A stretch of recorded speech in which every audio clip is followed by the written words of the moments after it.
Om Shanti Shanti Shanti.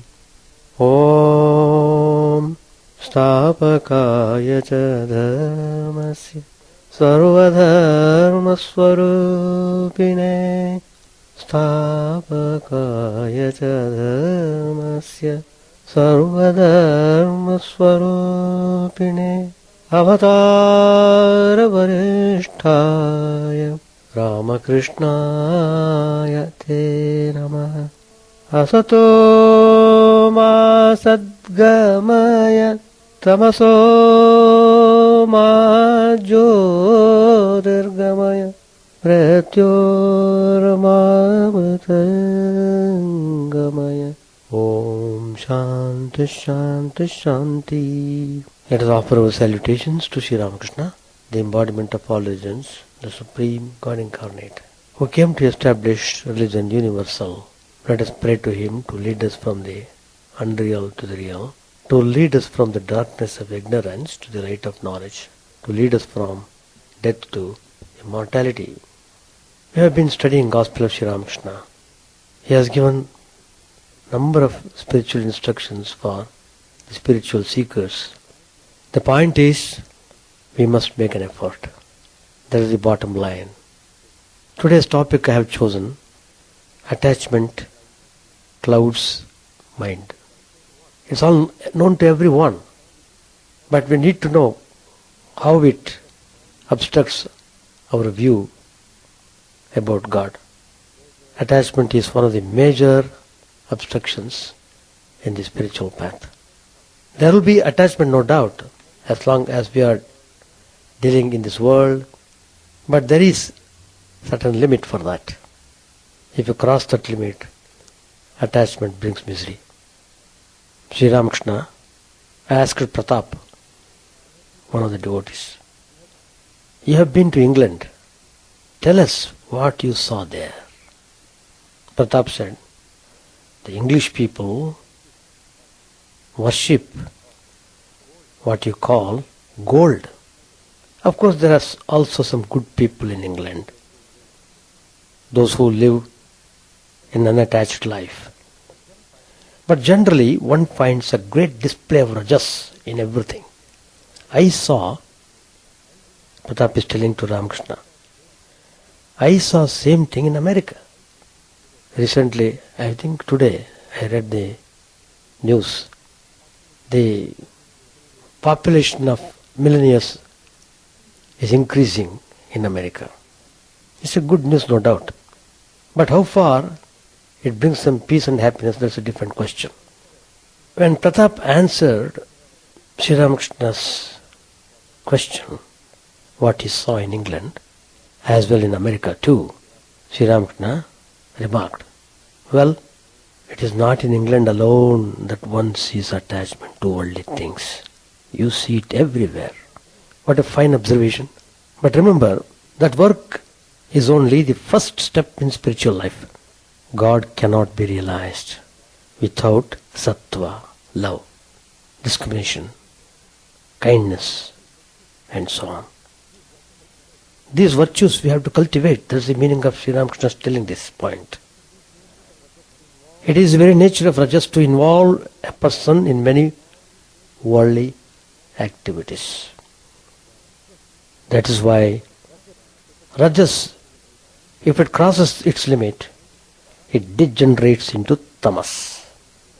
Instead of rising up to sattva, it drops down to tamasic state. If a person is entangled in too many activities, the clear-cut result is, Sri Ramakrishna's word, he surely forgets God. He doesn't need God. Put it that way. Why God? I am earning money, I am paying the bills, I am working, so I am getting money. Why should we bring God here? We want to be secular. But with this secularistic attitude, people are suffering, not that they have overcome suffering. You need divine help to get over suffering.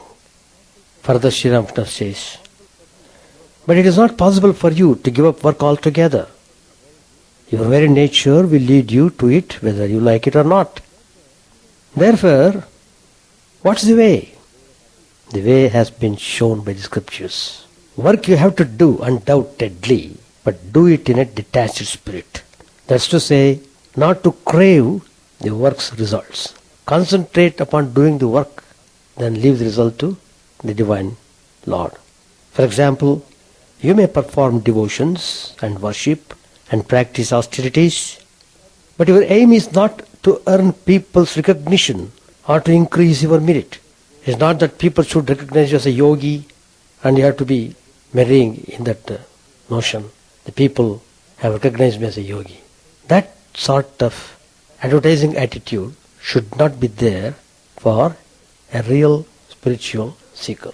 To work in such a spirit of detachment is known as karma yoga. But it is very difficult. These are Sri Ramakrishna's words. Karma yoga, don't think easy. It is confirmed it is difficult. Not only difficult, very difficult. Why? Sri Ramakrishna again answers this question. We are living in the Kali Yuga, when one easily becomes attached to one's actions. Attachment is a culprit. Please note that. Don't simply hide the fact. You may think you are working in a detached spirit, but attachment creeps into the mind from nobody knows where. You may worship in the temple, or arrange a grand religious festival, or feed many poor and starving people. You may think we have done all this without hankering after the results. But unknown to yourself, the desire for name and fame has somehow crept into your mind. Instead of becoming humble, you tend to become highly dangerous, egotistic person. Complete detachment from the results of action is possible only for one who has seen God. So, complete detachment may not be possible at the outset. You have to keep on struggling. You must be always aware of the forewarning given by Sri Ramakrishna. A spiritually ignorant person is not necessarily an illiterate or uneducated. Being immersed in various attachments, by clinging to cravings, by clinging to passions, by clinging to pleasure-seeking, evil ways, fears, worries, doubts of the future, and regrets of the past, and so on. The majority of us are spiritually ignorant. Overtaken by the deluded consciousness, we take the fleeting world and its gross objects to be real. Also, we take ourselves to be the limited body and its egotistical experiences, and we think the ultimate goal of life is what? To eat, drink, and be merry. Being thus deep-rooted in sin, we do not see the need for taking on spirituality in our lives. In such delight of materialistic mentality, we get carried away by worldly acclaim. What is that? We measure our achievement by the amount of money, property, material possessions, power, name, fame, titles, lifestyle, position, and social status. A spiritual being, on the other hand, measures his achievement by the amount of detachment he has from money, property, material possessions, power, fame, etc., as well as the degree of absorption he has in the Atman, unconditioned consciousness, truth, etc. We can clearly see how attachment holds one's mind down and creates his elusive personality. There are two major instances which I am going to tell you now. The two human manifestations of God, as Sri Ramchandra and Sri Krishna, offer very interesting comparisons and contrasts. which commentators and scholars utilize to highlight the distinguishing features of their descents in the world. One such is the nature of the Lord's fathers. Rama was born to Dasharath. When he was advanced in age after he performed a sacrifice to beget him, his joy knew no bounds because he had been childless for long. Dasharath could get Sri Ramchandra as his son after a long time, with great difficulty, after performing Putra Kameshti Yaga, done by great rishis, Vasishtha Maharishi and others. So you can imagine, after many years and years, almost he had lost hope, thinking that he may get children by the another lady he married second time. He could not get, again third time he married. 3 wives he had, Kausalya, Sumitra, Kaikeyi. He was almost on the verge of losing hope of getting progeny. But then, divine will, he got it. So, we can imagine what tremendous joy Dasharath was feeling, seeing his children, Ram, Lakshman, Bharat, Shatrugna. Of them, Sri Ramchandra's personality was overwhelming. So, he became deeply attached to his eldest son Ram. He just delighted in just being in Rama's presence and beholding him. He can't be without Rama. Well, Dasharatha's case was exceptional in that Sri Ramchandra was the very incarnation of the Supreme Being, the repository of all the auspicious qualities that a human being could possibly possess. The very epitome of virtue, Sri Ramchandra. Now take the instance of Krishna, Vasudeva, who was also singularly blessed in that the Lord chose to be born in his Krishna incarnation as his son, and what a rare privilege he granted him and Devaki by manifesting in his divine form at birth. But Vasudeva could not enjoy his company for long, as Sri Krishna directed him to take him to his foster parents Nanda Gopa and Yashoda across the Jamuna. Taking it as divine command, Vasudeva did as directed without allowing his attachment to cloud his mind. That's very important.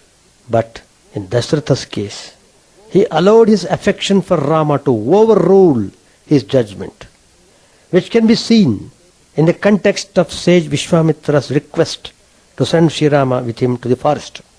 When Vishwamitra arrived at his palace, Dasharatha extended his hospitality graciously and did not wait for the sage to express the purpose of his visit, volunteering instead to fulfill whatever he desired. He promised him without knowing what Vishwamitra wanted, even before knowing what Vishwamitra, for what purpose he had come. Vishwamitra was all-knowing sage, and he desired to be instrumental in bringing about the marriage of the Lord and the Divine Mother in their manifestations as Sri Rama and Sita. But he used the pretext of seeking Dasharatha's help by allowing Ram to accompany him to protect his yajna. He said, terrible Rakshasas are constantly troubling. They are not allowing to complete the yajna. It's a great hindrance. So, I am urgently in need of Sri Ramchandra. As soon as he heard this, what happened to Dasharath?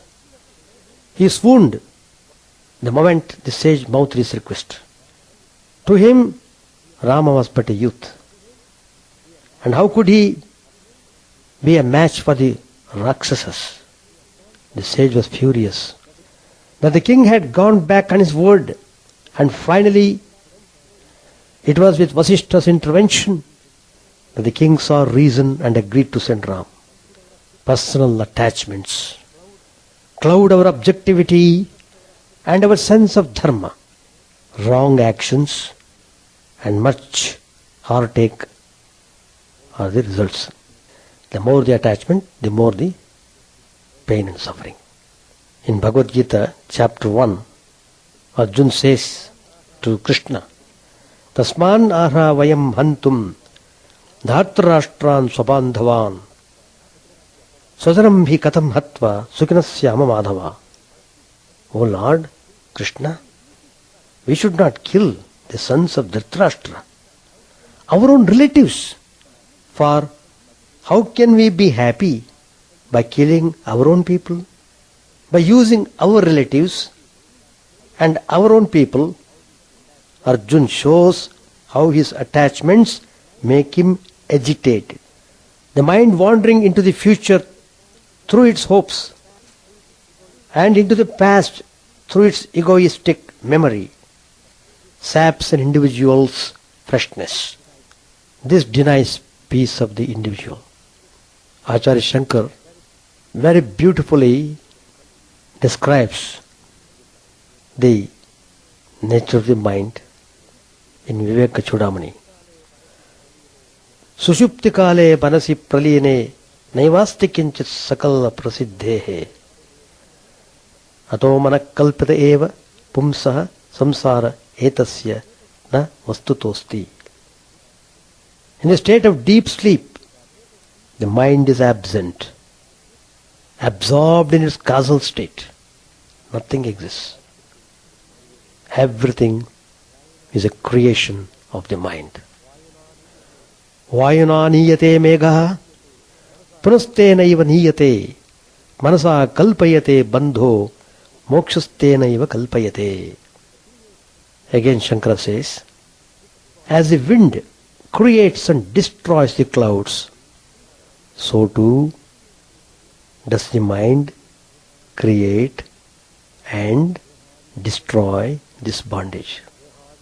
Dehadi sarva vishaye parikalpya ragam badhrati tena purusham pashavad gunena vairasya matra vishavat suvidhaya paschadenam vimochayati tanmana eva bandhat.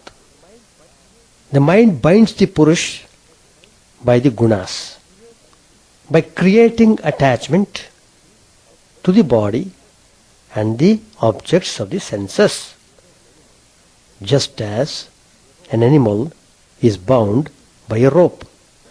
By creating non-attachment, the mind frees the purusha.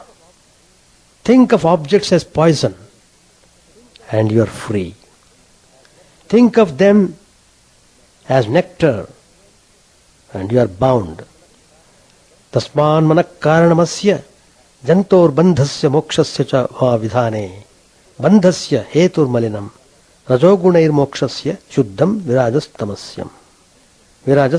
tamaskam. The mind can bind and free anyone. The quality of rajas binds and sattva, free from rajas and tamas, liberates. Sattva has the quality of getting liberation. Viveka vairagya gunatireka shuddhatva masadya mano vimuktyai bhavatyato buddhimato mumuksho stabhyam dridabhyam bhavitavyam agre. The mind has to be purified in order to lead you towards liberation. In order to get rid of bondage, it has to be purified. How? By viveka and vairagya, discrimination and dispassion, detachment. When that is done, one becomes free for liberation. Therefore, one longing for mukti should acquire these two qualities: viveka, vairagya. Mano nama mahavyagro vishayaranya bhumishu saratyatra nagachantu sadhavo ye mumukshavaha. Again Shankara says, he compares the mind to a tiger. The mind is like a tiger wandering in the forest, which is the world of sense objects. That should be avoided by one seeking liberation.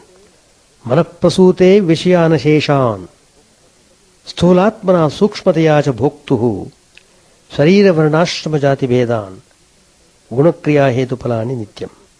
The mind produces different types of sense objects for the enjoyer: body, color, caste, status, qualities, actions and results. Asangachidrupamumam vimohya dehendriya prana gunair nibadhya aham mameti brahmayat tetasram manas swakrityeshu palopabhuktishu. All these do not touch the consciousness. Yet the mind dilutes the consciousness into the belief that he is the enjoyer. The feeling of I, me and I am. Repeated delusion means repeated enjoyment or suffering. Adhyasa doshat purushasya samsriti adhyasa bandhastva munaiva kalpitaha radastamo doshavato vivekino janmadi dukkhasya nidanametat. The mind creates the identification of the soul with the body and creates its bondage. The sattva quality prevents the mind from creating such bondage. Ataha prahur mano vidyam panditas tattvadarshinaha yenaiva brahmyate vishvam vayuneva brahmandalam. The sages who know consider the mind as the cause of all ignorance, drives the universe as the wind drives the clouds. Sri Ramakrishna says in the Gospel, there are 4 classes of human beings: the bound, those aspiring for liberation, the liberated, and the ever-perfect. Sri Ramakrishna gives the simile. This whole world is like a fishing net. People are the fish, and God, whose Maya has created this world, is the fisherman. When the fish are entangled in the net, some of them try to tear through its meshes in order to get their liberation. They are like the men striving after liberation. But by no means all of them escape. Only a few jump out of the net with a loud splash. And then people say, "Oh, there goes a big one." In like manner, 3 or 4 men attain liberation. Again, some fish are so careful by nature that they are never caught in the net. Some beings of the ever-perfect class, like Narad, are never entangled in the meshes of worldliness. Most of the fish are trapped, but they are not conscious of the net and of their imminent death. No sooner are they entangled than they run headlong, net and tail, trying to hide themselves in the mud. They don't make the least effort to get free. On the contrary, they go deeper and deeper into the mud. These fish are like the bound men. They are still inside the net, but they think they are quite safe there. Wonderful. Nice world. We have to enjoy before we get old age. A bound creature is immersed in worldliness, in lust and gold, having gone deep into the mire of degradation. But still he believes he is quite happy and secure. That is a great illusion. The liberated and the seekers after liberation look on the world as a deep well. They do not enjoy it. Therefore, after the attainment of knowledge, the realization of God, some give up their bodies. But such a thing is rare indeed. But worldly minded people are given warnings, but they forget their lessons. Sri Ramakrishna says, the bound creatures entangled in worldliness will not come to their senses at all. They suffer so much misery and agony. They have so many dangers, and yet they will not wake up. The camel loves to eat thorny bushes. The more it eats the thorns, the more the blood gushes from its mouth. Still it must eat thorny plants and will never give them up. The man of worldly nature suffers so much sorrow and affliction, but he forgets all in a few days and begins his whole life over again. Suppose a man has lost his wife or she has turned unfaithful. Lo, he marries again. Or take the instance of a mother. Her son dies and she suffers bitter grief, but after a few days she forgets all about it. The mother so overwhelmed with sorrow a few days before, now attends to her toilet and puts on her jewelry. A father becomes bankrupt through the marriage of his daughters, yet he goes on having children year after year. People are ruined by litigation, yet they go to court all the same. There are men who cannot feed the children they have, who cannot clothe them or provide decent shelter for them, yet they have more children every year. These are all the words of Sri Ramakrishna. Again, the worldly man is like a snake trying to swallow a mole. The snake can neither swallow the mole nor give it up. The bound soul may have realized that there is no substance to the world, that the world is like a hog plum, only stone and skin. But still he cannot give it up and turn his mind to God. Sri Ramakrishna said, I once met a relative of Keshav Chandra Sen, 50 years old. He was playing cards, as if the time had not yet come for him to think of God. There is another characteristic of the bound soul. If you remove him from his worldly surroundings to a spiritual environment, he will pine away. The worm that grows in filth feels very happy there. It thrives in filth. It will die if you put it in a pot of rice. Vivekananda Goswami asked, Master, what must be the bound soul's condition of mind be in order to achieve liberation? Sri Ramakrishna replied, he can free himself from attachment to lust and gold if by the grace of God he cultivates a spirit of strong renunciation. What is a strong renunciation? One who has only a mild spirit of renunciation says, well, all will happen in the course of time. Let me now simply repeat the name of God. But a man possessed of a strong spirit of renunciation feels restless for God, as a mother feels for her own child. A man of strong renunciation seeks nothing but God. He regards the world as a deep well and feels as if he were going to be drowned in it. He looks on his relatives as venomous snakes. He wants to fly away from them. And he does go away. He never thinks, let me first make some arrangement for my family and then I shall think of God. He has great inward resolution. Let me tell you a story about strong renunciation. Sri Ramakrishna nicely put spiritual ideas through anecdotes and similes. At one time there was a drought in a certain part of the country. The farmers began to cut long channels to bring water to their fields. One farmer was stubbornly determined. He took a vow that he would not stop digging until the channel connected his field with the river. He set to work. The time came for his bath, and his wife sent their daughter to him with oil. Father, said the girl, it is already late. Rub your body with oil and take your bath.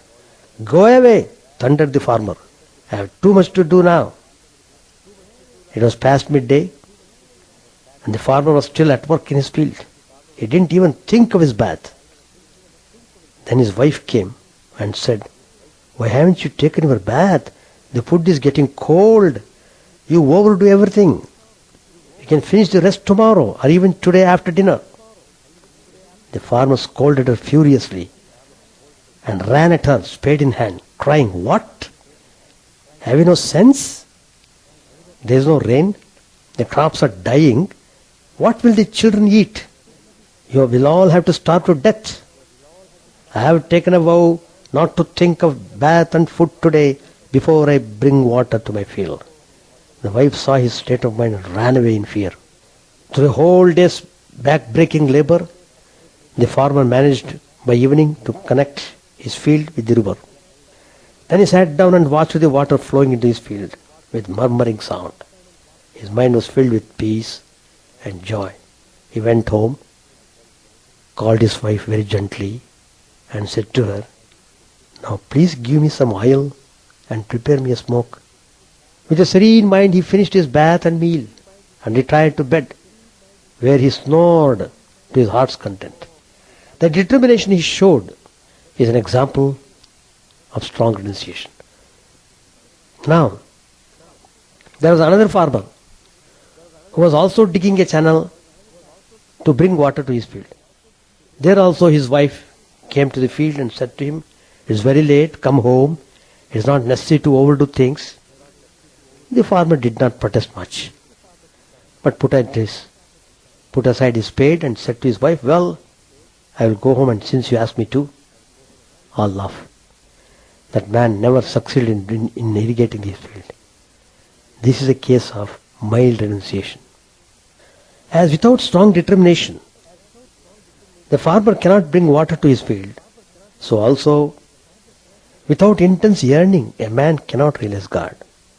Then he asked Vijay, "Well, Vijay, why don't you come here now as frequently as before?" Vijay said, "Sir, I wish to very much, but I am not free. I have accepted work in the Brahma Samaj."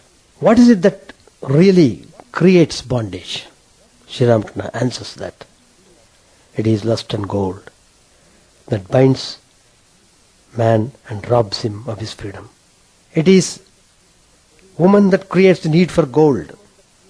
For woman, one man becomes the slave of another and so loses his freedom. Then he cannot act as he likes. The priests in the temple of Govindji at Jaipur were celibates at first. And at that time they had fiery natures. Once the king of Jaipur sent for them, but they didn't obey him. They said to the messenger, ask the king to come to see us." There is the power of celibacy.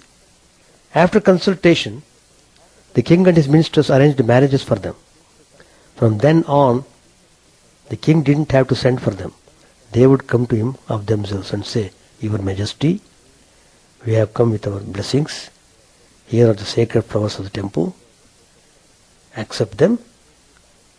They came to the palace, for now they always wanted money for one thing or another. The building of a house, the race-taking ceremony of the babies, or rituals connected with the beginning of the children's education, and so on and so forth. So, the bottom line of this today's topic is attachment, clouds, mind. That's all. Understand it properly. Try to be non-attached. Be attached to God. Attachment to God is not considered as attachment in the worldly sense. It is used in the worldly sense. Attachment to God releases you from the attachment to the world. That means attachment to God liberates you from bondage. Attachment to the world clouds your mind and obstructs liberation. Let us try to follow Sri Ramakrishna's teachings and be practical in our practices, cultivate good qualities, virtues in life. We are propelled by our samskaras. Please note that. Every life we are knowingly or unknowingly creating impressions. What type of impressions you create, that you should be watchful. Really watchful. If you are really aspiring for spiritual life, try to cultivate spiritual samskaras. Cleaning the mind all the time, keeping the mind clean. Consciously, must cultivate the love of God. Sri Ramakrishna says, in this Kali Yuga, no other yoga is possible. Point blank he has told. People may talk, I want to be Raj Yogi, I want this yogi. All in words only, not in reality. Sri Ramakrishna said, in this modern age, Kali Yuga, only yoga that is possible, if at all, is Bhakti Yoga. Period.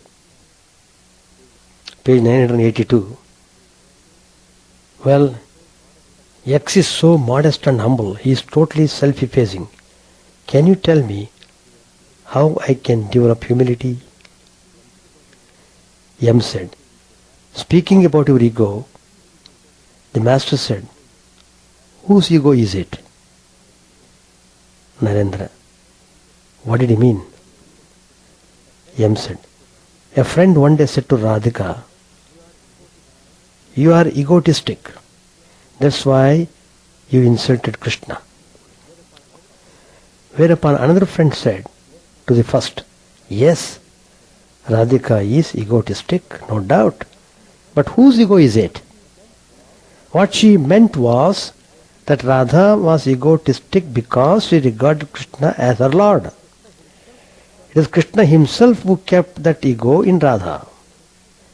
What the master meant was that it is God alone who has kept this ego in you so that he may accomplish many things through you. Narendra said, but my ego loudly proclaims to all that I have no suffering. M said smilingly, you may loudly proclaim it if that be your sweet will. The conversation turned to other devotees. Narendra said, the master said about Vijay Goswami, he is knocking at the door. M said, that is to say, he has not yet entered the room. At Shampakor, Vijaya said to the master, I saw you at Dhaka in this tangible form, in this very body. You were there too. Narendra said, Devendra Babu and Ram Babu want to renounce the world. They are trying hard. Ram Babu told me privately that he would give up the world after 2 years. M said, after 2 years? After making provision for his children? Narendra said, besides, he will rent his present house and buy a small house. Other relatives will arrange his daughter's marriage. M said, Gopal is in an exalted state of mind, isn't he? Gopal referred to Nitya Gopal. Narendra said, what do you mean? M said, so much emotion, so much weeping and such exaltation in the name of God. Narendra said, does mere emotion make a man spiritually great? Youngsters like Kali, Sharat, Shashi and Sharada are more spiritual than Gopal. How great their renunciation is. Gopal doesn't accept the master, does he? M said, that's true.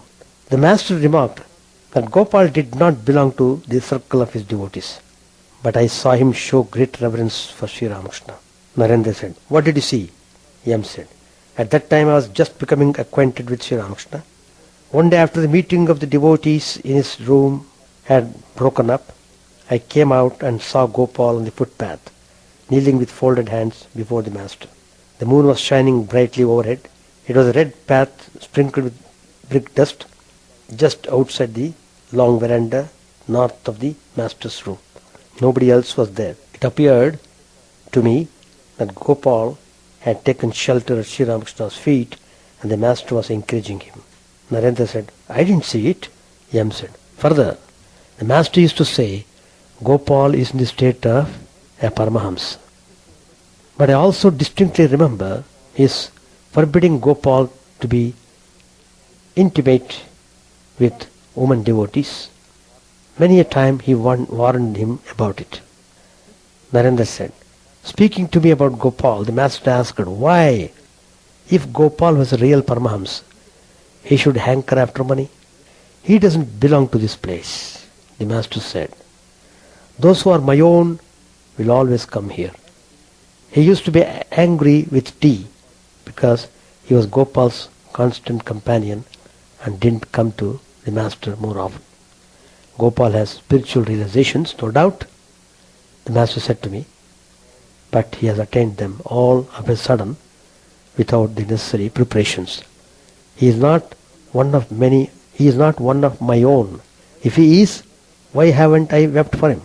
Some are proclaiming Gopal as a reincarnation of Nityananda, but times without number the master said to me, in me alone are embodied Advaita, Chaitanya and Nityananda.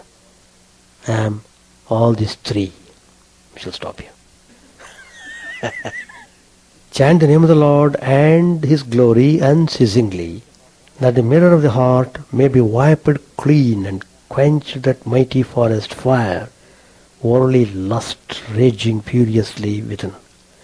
Own name streamed down in moonlight on the lotus heart, opening its cup to knowledge of thyself, O self, drowned deep in the waves of His bliss, tasting His nectar at every step, bathing in His name that bought for weary souls.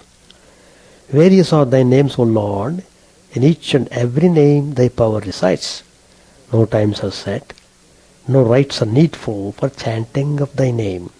So vast is thy mercy, how huge then is my wretchedness, who find in this empty life and heart no devotion to thy name. O my mind, be humbler than a blade of grass, be patient and forbearing like a tree, take no honor to thyself, give honor to all, chant unceasingly the name of the Lord. O Lord and soul of the universe, mine is no prayer for wealth or retinue, the playthings of lust or the toys of fame. As many times as I may be reborn, grant me, O Lord, a steadfast love for thee. A drowning man in this world's fearful ocean is thy servant, O sweet one.